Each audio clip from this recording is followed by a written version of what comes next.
बाबा कहा दे में ना तो धके कहराई दोनों काछे बाबा कहा दे में ना तो धके कहराई गवन ले जा चलो दिया खड़े पकड़ के फलाई गवन ले जा चलो दिया खड़े पकड़ के फलाई दोनों काछे बाबा कहा दे में ना तो धके कहराई दोनों काछे बाबा कहा दे में ना तो धके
बाबा कहा दे में ना तो धके कहराई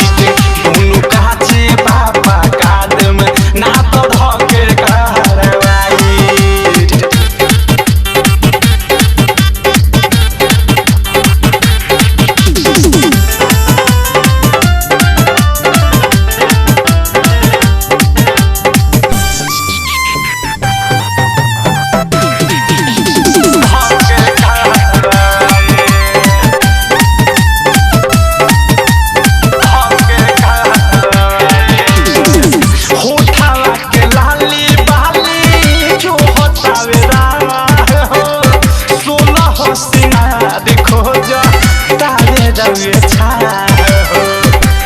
सुनी ना होठावा के लाली बाली जो होतावे सोलह सिंगार खोज तारे रउरे छा बिरहन जैसे मोरा बिरहन जैसे मोरा हाल बाटे कटे नहीं नहीं बिरहन जैसे मोरा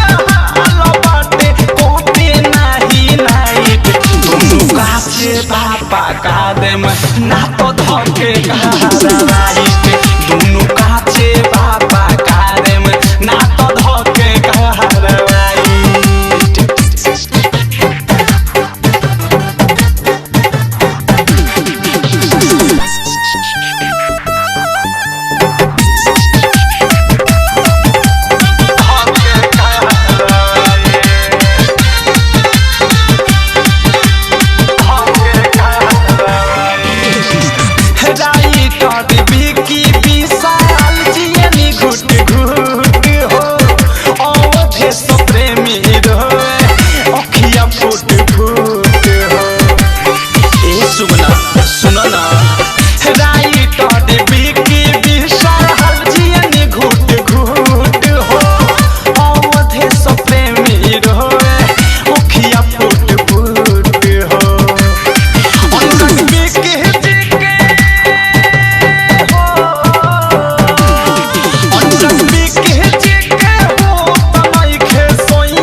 बाबा कहा दे में ना तो धके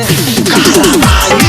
दोनों काछे बाबा कहा दे में ना तो धके कहराई मन ले जा चलो दिया खड़े पकड़ के फलाई गवन ले जा चलो दिया खड़े पकड़ के फलाई दोनों काछे बाबा कहा दे में ना तो धके कहराई